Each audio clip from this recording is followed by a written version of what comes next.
Hey guys, first up, thanks a lot for helping me hit 100 subscribers. Anyway, I've got a lot to cover, so let's get straight into it. So usually when I'm doing these videos, I'm showing off what's new for everyone to use. Well, that's not really the case this time. What I'm basically going to do is show off what everyone is using, and then I'm going to tell you why mine looks slightly different and what's about to come. So this is a little bit of a sneak into what I'm planning. Basically, since Guernsey's redone lateral control, we've been able to use a single tuning for every car. While it hasn't been perfect for every car, no tuning ever has been. And this has been better for most users, even when their tuning's been as good as I could get previously. And this is still using one single tuning. So on this particular drive, which was just before we didn't use the vehicle anymore, because I've been on holidays and we've been out on the water, what I was doing here was logging a lot more information than what I usually do. The main reason, and this is what everyone's basically hoping for and waiting for, is I'm looking at data which is going to help me automatically port new vehicles. So this particular drive, I deleted Sorento from the fingerprints. Sorento is no longer a supported car, so mine has jumped to a default. And what I'm doing during this period is having a very slow, similar to what Guernsey's rolling tune does. I use that same oscillation, but I'm tuning the car's, or running it through the car's parameters, being its wheelbase, tyre stiffness, and steering ratio. So the three main factors, which is per car. You can see I had to save it there, and you'll see that, here and there. But I'm running it within a certain range, and for the most part you'll see that even though that's constantly changing, it's still driving really well on the road. And that's what's really good to know. But what's interesting is when I've looked at this historical data, which I've had some time to go through it, and to be honest I've got to log more data now to get a bit more out of it, but when I've gone through it, I've been able to see a consistent type of error for at least two parameters, which is the slip factor, which comes from tyre stiffness and wheelbase, and the steering ratio. And I can basically predict when they're wrong. And I'm going to be using this to automatically correct them when they're wrong. So basically what my idea is that you plug in a new car and it just works. But obviously it has to learn a few things first. So this is still very much in testing. I don't really want anyone else using it yet because, like I said, it's still very much in testing. And it's intentionally mistuning the vehicle, but in its current state you can still see that it's doing an extremely good job. So what I'm going to basically do now is I'll show you what the steering wheel is like. I did record this for most of the trip, but I did it handheld, which means it was wobbly and I was getting sidetracked, and I wasn't driving. I was obviously playing on the computer looking at what was going on. I've been trying to improve this, and this was the only real chance that I've had to play with it in the last couple of weeks. So here you can see that the steering wheel's still very stable, very steady, and this is, like I said, this is using an unsupported car. So I've deleted the Kia Sorento. This has automatically learned what it needs in order to run. So what it's done is it's using the correct message for the gear selector, it's using the correct checksum needed for the messages. It's learnt all of that based upon the messages that it can see. So rather than needing to set up this car for those settings, it's learnt them. And that's key, because this is one of the main issues we've got when new cars coming in, is well, what checksum does it use, blah blah blah. So I've gotten rid of those ones. Now in addition, this vehicle's got a few things that's going to change its aerodynamics. So if you have a look on the roof, we've got a kayak up there. So that's obviously tied on the roof. That's going to change the dynamics a little bit, and that's not going to be there for the whole trip. So it's only there for this stretch. On the way home, I'm going to not have that on the roof, which means I'm going to have another set of data to work with. And I've always wanted my ports to work perfectly regardless what you have loaded on, like whether you're towing a trailer and stuff like that, because obviously I'm always towing a trailer. Well, not always, but 50% of the time I'm towing a trailer, so it's very important to me that Openpilot works perfectly when I'm towing a trailer. So where I've still got a few things to sort out is the main tuning. We really need to get the resonance tuning, perfect. So all the set points that Gurnby's done, we need to get them spot on before this will work properly, because I need the tuning to be correct in order to see what's meant to happen.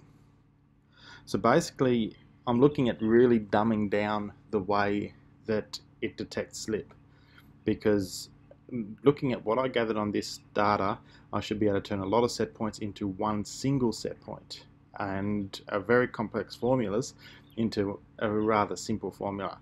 Basically, because we're not trying to scale between a bunch of different makes, we're not, scaling to real world values, we're scaling to only a single changing value, which basically is how much extra does a steering wheel need to turn when you're traveling at speed.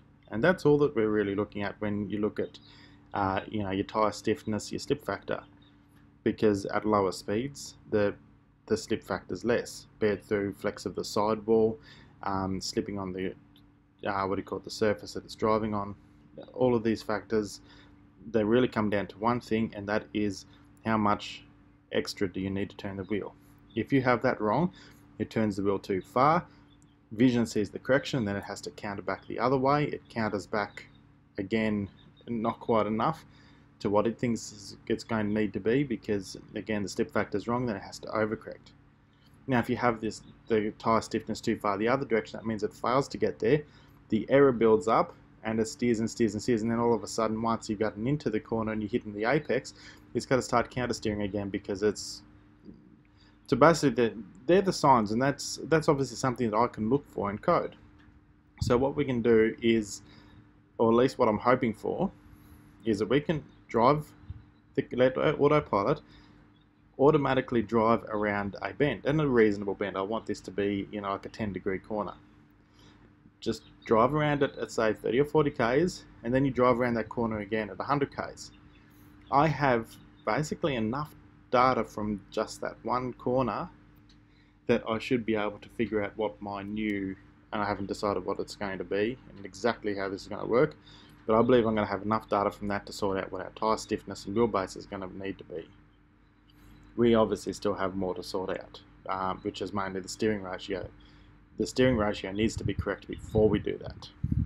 Now the steering ratio, I'm still working on how to automatically detect steering ratio. This one's really hard, but at the same time, I believe it's going to be a lot easier than getting the tyre stiffness correct. The issue is that when it's wrong, it's very hard to tell, what's actually wrong.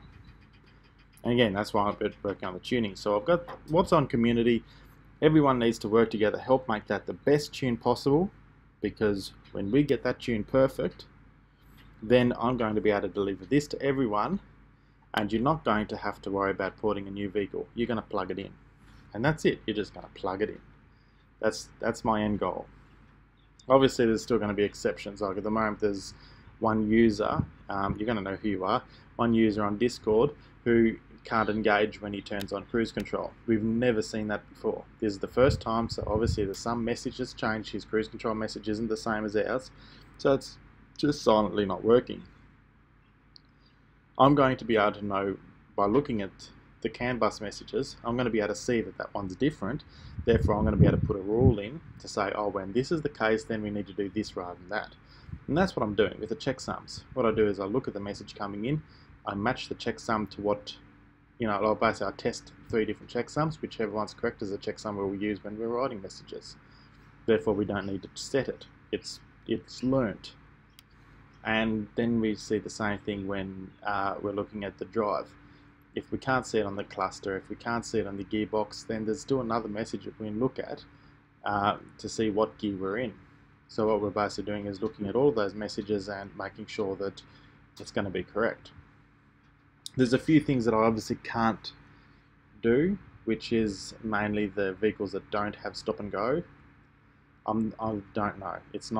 There's no message on CAN bus. Have a look at that. You will never get rid of those issues. But anyway, there's no message on CAN bus to indicate that it doesn't have stop and go.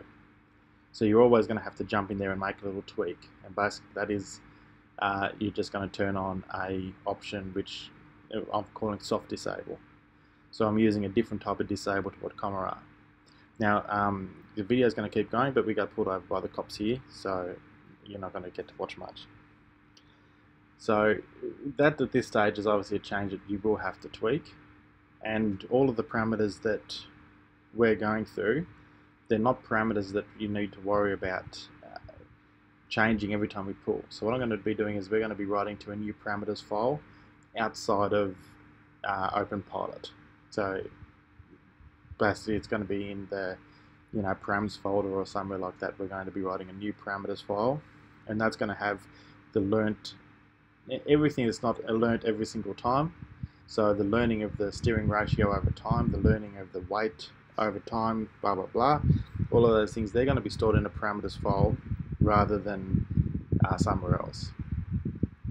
So, or I should say rather than the Openpilot folder. So when it updates, it's going to keep all your vehicle specifics. You can delete Openpilot folder, you can go and run Commerce Fork, hate it, come back. When you come back, everything it's learned is still going to be there. And it's something that I'm going to be able to build on. And if I find out the way I'm learning things is bad, then obviously that's something that, in an update we can go, well, scratch that. We're going to ignore that variable, and we're going to create a new one. And I'll leave the old one there. So if you go, well, geez, your new code, Andrew, is really garbage, I want to go to a known good and go back a version, you can, because I'm not going to go and delete those old parameter files. So I'm looking at, a really long-term, how to keep moving forward with this, and I'm pretty confident this is going to work. I'm pretty confident this is going to work pretty soon. So, like I said, I'm not showing you what's new. I'm telling you the secrets that I'm working on. So they're no longer secrets. They're now, everyone knows, I'm working on an auto porting fork for Hyundai, Kia and Genesis. And I've got a lot of confidence that this is going to work. But we need to perfect what's in community now. And this is a call to everyone. If you can, run Guernsey's dashboard, get some critical data, get some information so that we can perfect tuning. Because the better the default tuning is for every single vehicle, the easier and better it's going to be able to learn your car specifics. And in theory, this should work better than you putting in the manufacturer specs. You won't have to, trial and error. It'll learn and it'll improve itself. So, thanks for watching, guys. If you can, support me any way you can. Otherwise, just subscribe, and obviously I'm done with the cops now. Subscribe and hit me up on Discord if you got any questions. Catch you around.